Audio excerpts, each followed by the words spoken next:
Hey, what's up? Welcome back din sa ating Child With Some Balls TV. Alright, sa tayo nagbabalik muli mga kababayan para sa isa na namang reaction video at komentaryo. At ngayon pag-uusapan natin ang mga balitang ating nakalap, no? Pero syempre, bago ang lahat, please don't forget to subscribe, like, share, at comment dyan sa comment section. At pa-click na rin ang notification bell para ma-update kayo sa mga latest video uploads natin. Alright? So wag na natin patagalin, umpisahan na natin to. Let's go!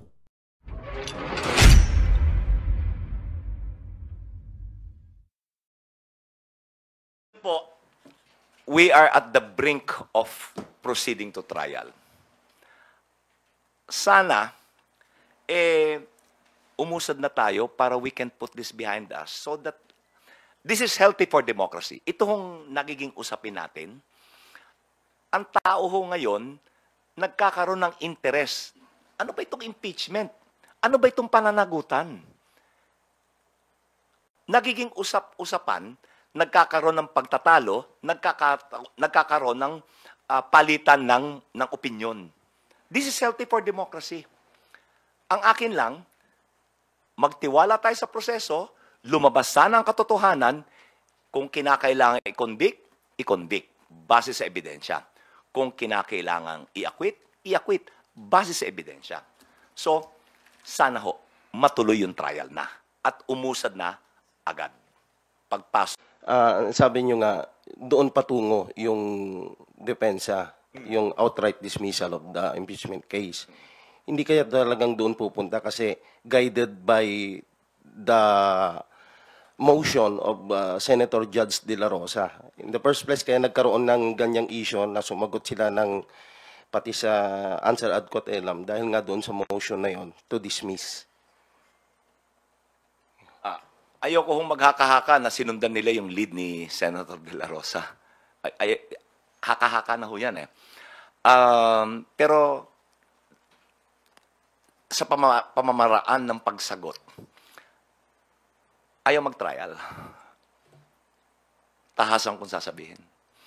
Ano po ang masasabi ninyo?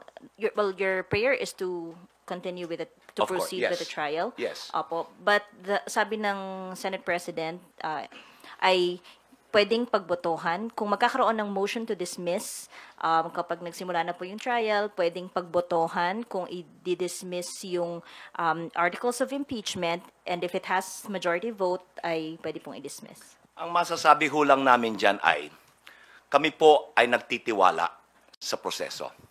We trust the impeachment process. And we trust that the senators, judges, will do or perform their constitutional duty and abide by their oath. Tutuparin nila yung kanilang pinanumpaan nung sila ay manumpa bilang mga senator judges. Yun lang ho. Thank you, BBN. Kat Forbes from Radyo Pilip... sorry, sir. May nakalimutan ako. Go ahead, sir. Dahil tatlo yung sinabi ko kanina. Oo, yung continuing body. Sinaito niya yung Balag case. Ang sabi niya, sabi daw dun sa Balag case, that the Senate is not a continuing body. Kontra yun dun sa sinabi ng Balag. Ayon ho sa Balag case, the Senate is a continuing institution na hindi nadidissolve, hindi nabubura dahil lang sa isang national election o dahil nagbago yung komposisyon. Yun ho yun. Isa pa na nakalimutan ko rin banggitin. Ang nirereklamo niya na tatlo yung naunang impeachment complaint.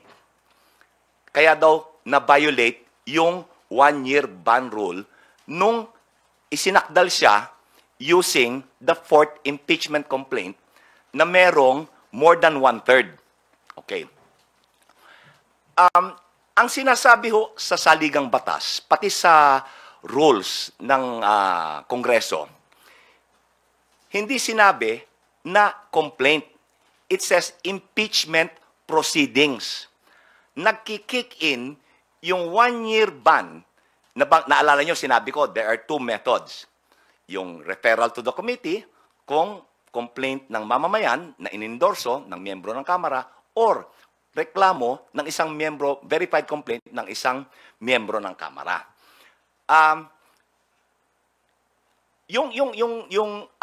Sinasabi niya na complaint, wala ho sa saligang batas yan. Ang sinasabi ng saligang batas, impeachment proceedings, which kicks in pag nirefer sa House Committee on Justice. Gaya na sabi ko, naging moot and academic because meron ng more than 1/3. So, nag-kick in na. Naging epektibo na yung 1-year bar rule because of the fourth impeachment complaint. Na lahat naman sila pumasok dun sa 10-session day rule. Buti na alala ko. Thank you, sir. Thank you. Thank you, BBN. Kat Porbes from Radyo Pilipinas. You may now ask your questions. Sir, balikan ko lang po yung dun sa sinabi kanina ni Vivian na yung possibility po na pagbotohan yung dismissal or even nga daw po yung conviction, pwede daw pong pagbotohan siya ng majority. Meron pong naunang statement no si SPS Codero na sabi niya, wala namang bawal na motion. Yan ang problema ko sa marami nagsasabi na kung ano-ano. Asan ba yung rule? Asan ba yung provision sa saligang batas or rules on impeachment na bawal ang ganito o ganyang klaseng motion? Just because wala pong nakalagay, ibig sabihin po ba, pwede ba siyang gawin? Just because walang explicit po na nakalagay? And pangalawa na lang po, kung sakali man po na umabot po dun sa punto na meron pong motion for dismissal, ano po ba yung pwedeng maging recourse ng prosecution panel? Uulitin ko ho, we trust the process of impeachment. We trust that the senators' judges will perform their constitutional duty and abide by their oath. Ngayon, kung ilalagay nila sa boto yan, hindi namin mapipigil yan. Dahil sila ho yung husgado eh. Ang recourse namin, later on, pag nangyari yan, maaaring umakyat kami. Maaaring umakyat kami sa Supreme Court. Wala tayong magagawa kung mas matagal siya. Nandiyan na yung sitwasyon eh. Hindi naman pwedeng tanggapin na lang natin. So, we will find recourse. Pero, hopefully, hindi tayo aabot doon. Hopefully, they will do what is right. According to their judgment. Yun lang po yung clarification. Thank you po. Thank you, Kat. Next question will come from tapos na si Bibian, si Marian Enriquez from TV5. Hindi po kaya, yun din yung gusto sa ng Senado na dalhin ng Kamara, ng prosecution, itong issue nga ng impeachment sa Supreme Court. Ayoko ho maghaka-haka na yan ang gusto nila eh. Mahirap po maghaka-haka dahil magtiwala ho tayo sa proseso. And then, bantayan na lang natin kung anong dapat nating gawin kung umabot sa ganong hangganan. Uulitin ko, may tiwala pa rin kami sa proseso. Kung hindi tayo magtitiwala sa proseso, there will be chaos. Sir, can you elaborate? There will be chaos. What do you mean by that? Well, we are a democracy. We are governed by rules. We are governed by law. Kung mawawalang bisa ang batas, there will be chaos. There should be order. Kaya ho nandiyan ang batas for order. Kaya ho, rule of law is primordial. Hello. Attorney Bukoy, how did the prosecution reply to the defense's prayer to dismiss the articles of impeachment? Ang sinabi ho namin, yung grounds that she cited for dismissal, walang batayan. So, dapat ma-deny. Walang batayan, yung grounds for dismissal, yun ho yung diniscuss ko kanina. Yung 1-year ban rule, she was not afforded due process, Senate is not a continuing body, yun ho kaninang diniscuss ko. Na mali ho lahat So, dapat i-dismiss. Hindi dapat. Dapat hindi bigyang pansin. So may prayer po yung prosecution na mag-trial na po tayo. Yes. Dapat yung no prohibited motion pero ilang beses na po nasagot. Thank you. Ang prayer ho ng prosecution is to deny the dismissal and to proceed to trial. Yun lang ho naman ang gusto natin eh. Yun ang gusto ng bayan eh. Ilabas ang ebidensya. Ilabas ang ebidensya ng prosecution, and then, ilahad niya ang ebidensya niya. Sir, Attorney, connect ko lang dun sa tanong na hindi nga po na for the prosecution, hindi na fulfill ni Vice President Sara Duterte yung dinedeny niya to, pero bakit? Isa po dun sa mga rason na nabanggit niya sa answer ad cotelem ay wala namang limitasyon sa kung kailan o kung gaano dapat kabilis yung paggastos ng confidential funds patungkol po dun sa 125 million. So, Attorney, i-consider niyo po ba yun na again, another tactic ng pangti-technical? Kasi ganito, no? Hindi lang ho naman pinag-uusapan kung gaano kabilis ginasta. Saan ginasta? Yung confidential and intelligence funds ay para sa particular na layunin. It is for a specific purpose.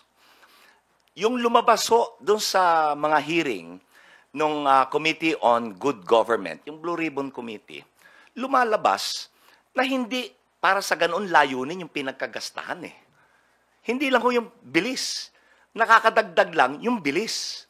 Ang bilis mong ginasta, pero hindi para sa layunin na dapat doon mo ginastos. At so, sir, asking directly, yung sagot ni Vice President Sara Duterte sa mga inilatag ninyong kaso ay parang irrelevant o taliwas sa hinihingi dapat? Yun ang scrap of paper. Tinuring niya yung articles na scrap of paper, yun ang scrap of paper. Walang, yung sinagot niya, walang halaga. Okay. Sir, follow up na lang with that. Kasi sabi, without ultimate facts din daw, parang full conclusion, total conclusion, yung buong articles of impeachment daw. At isa dito sa mga sinasite ni Vice President Sara Duterte, wala naman daw pong kontrata doon sa kanyang pagbabanta sa buhay ni Pangulo, ng First Lady at ng House Speaker.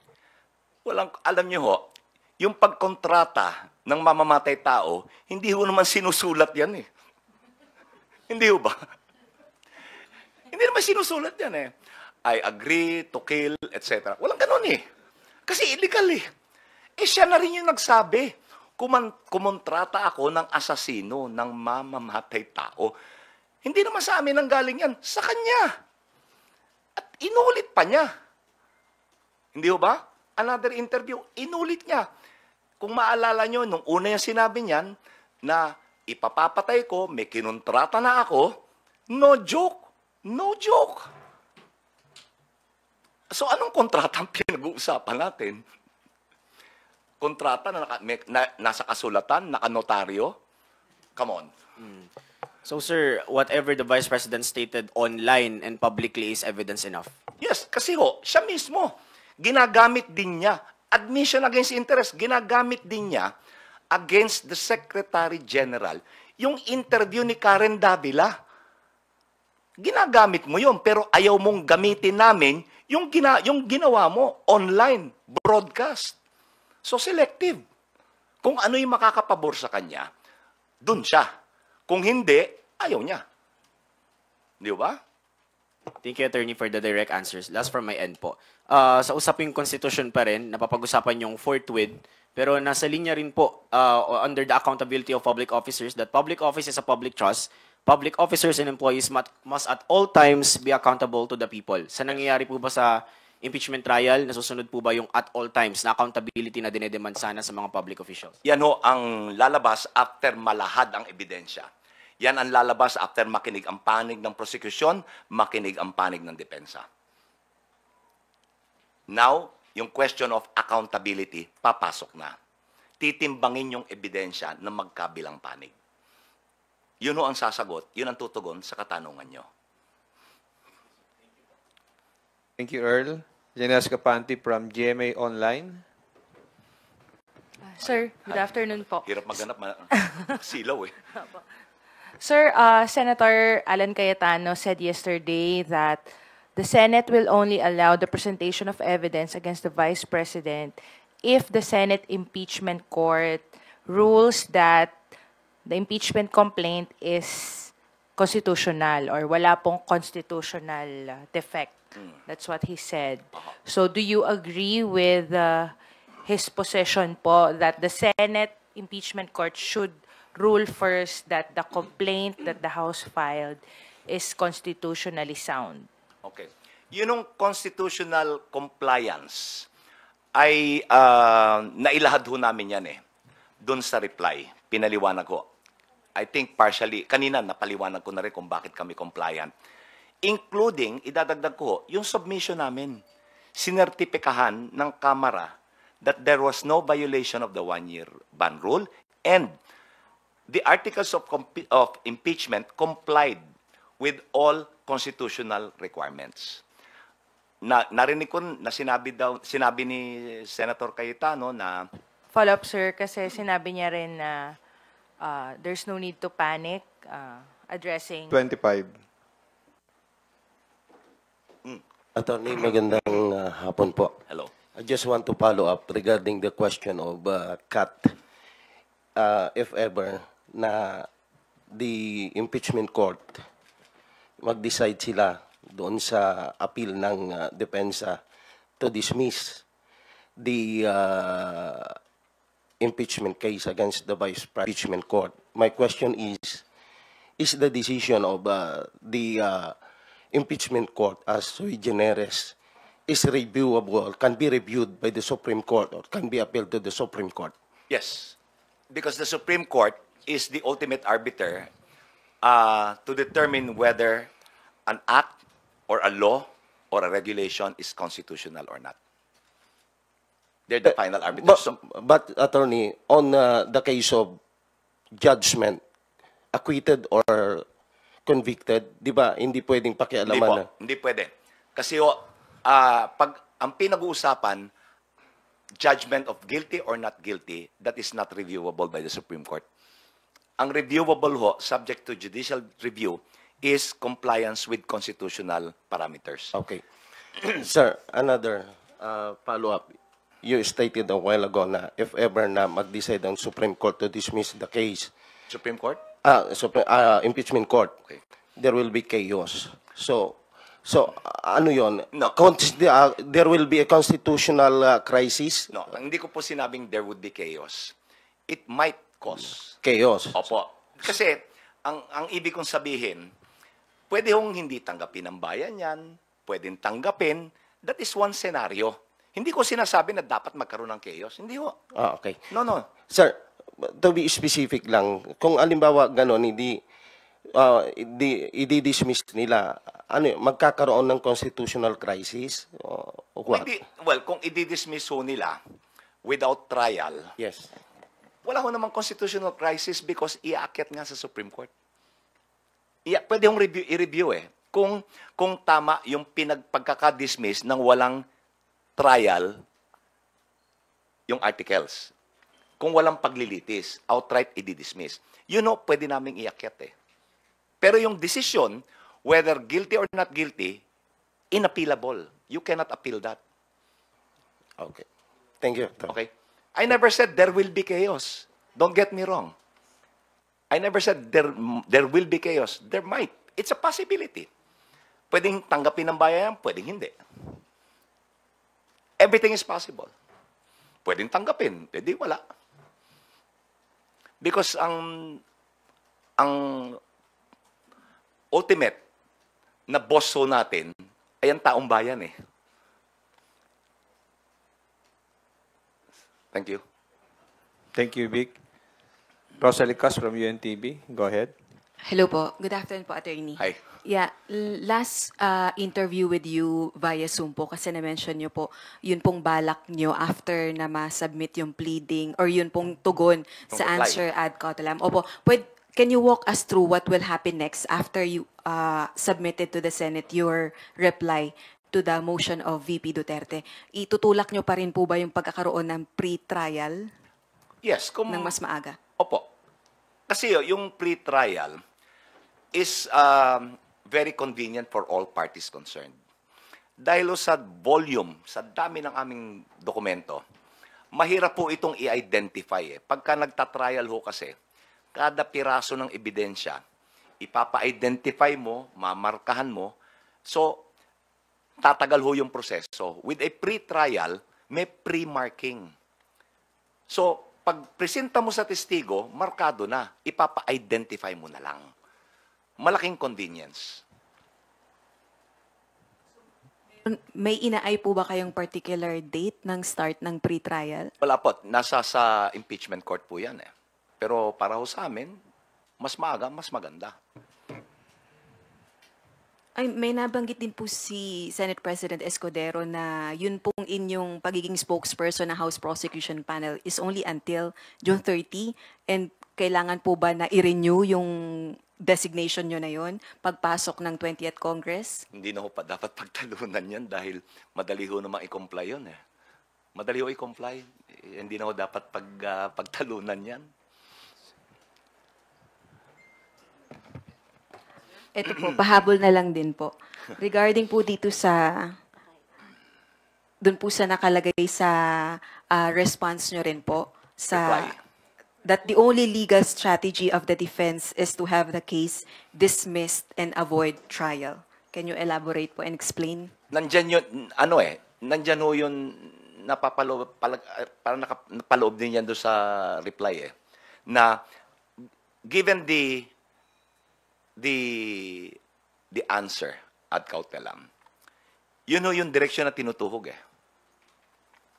to dismiss without trial. Ba't niya in-erase yung mga issues about 1-year bar rule na sinagot naman namin, absence of due process na sinagot namin, yung Senate is not a continuing body na sinagot namin, wala yung articles of impeachment na sinagot namin. So, they want a shortcut. Wala ng trial. Dismiss na lang. Kaya doon sa prayer namin, i-deny yung kanilang motion to dismiss. Thank you. Marian? Sir, sorry.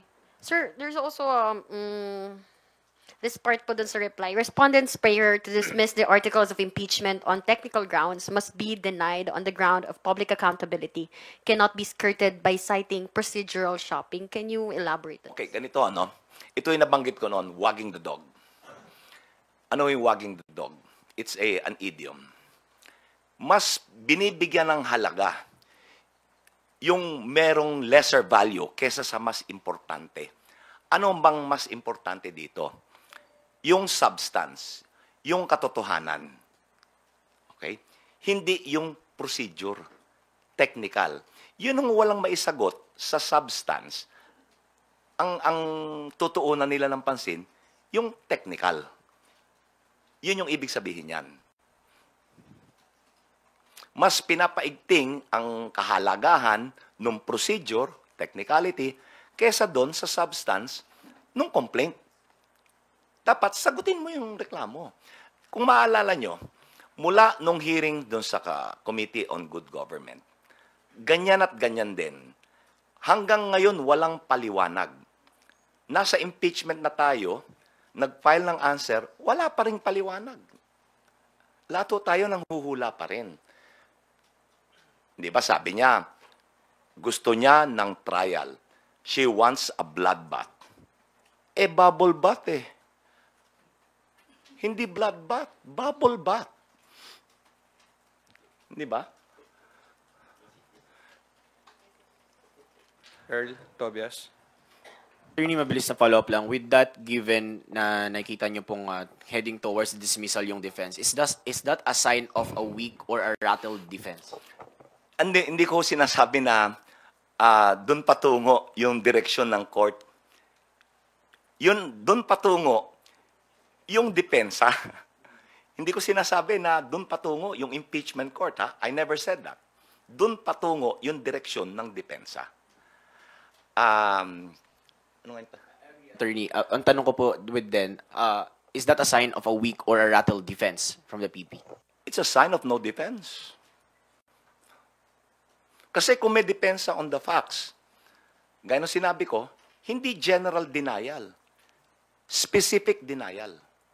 Hindi totoo sapagkat ito ang totoo. Wala nun Wala ho nun. Okay? Sir, sorry. Sorry, follow. Meron daw po kasing mga statement po si EPCC Senator Alan Peter Cayetano yesterday na dapat daw muna bago pag-usapan yung dismissal, talakayin yung jurisdiction nga, no, nitong pagtalakay ng impeachment complaint, lalo kung tatawid pa sa 20th Congress. Kailangan pa ba yan pag-usapan, sir? Sige ho, kung yun ang gusto ng impeachment court wala kami magagawa. Kung ang gusto ng impeachment court, talakayin yung jurisdiction, sige po. Handa naman kami sagutin yun Wait, Vika. I'll just recognize Kat Porbes from Radyo Pilipinas, then you. Sir, out of curiosity lang po, kasi si Attorney Michael Poa, itinalaga po siya as spokesperson ni VP Duterte for the defense. Makaka-apekto po ba yun? Kasi isa po siya dun sa naging resource person during investigation ng Blue Ribbon Committee at kumbaga dun sa part po ng bribery, kasama po siya. So, meron po ba yung conflict of interest? Well, haka-haka ho tayo dyan, no? Pero may definite effect.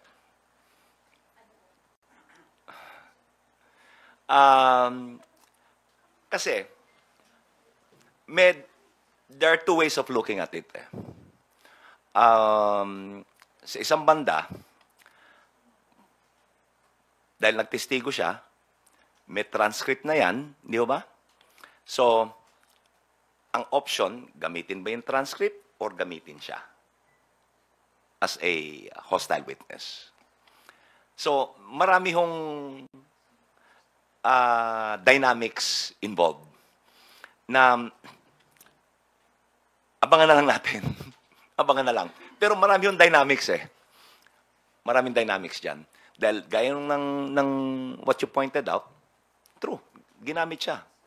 Tumestigo siya. In fact, as a co-conspirator. Di ba?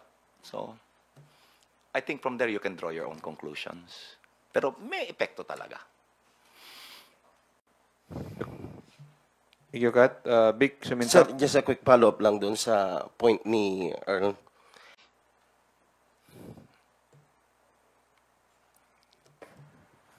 Thank you, Vic. Janice Capanti from GMA Online. Sir, on the, yung possibility ulit of motion to dismiss, should the Senate Impeachment Court entertain a motion to dismiss similar to what was put forward by Senator De La Rosa, given that the Senate already discussed that motion and amended it, in the event na ganun ulit, may mag-move ulit, kahit hindi si Senator De La Rosa, defense or any other senator judge to dismiss outright, should the Senate Impeachment Court entertain that motion, deliberate on that motion, kahit na napag-usapan na thoroughly before? Hindi ho namin mapipigilan yan kung gusto nilang i-entertain yung motion Hindi ho namin, we cannot object. Sila yung husgado We cannot object kung yun ang unang lang gustin. Pero kung para sa amin, hindi ho karapat-dapat. But nasa sa husgado ho yan.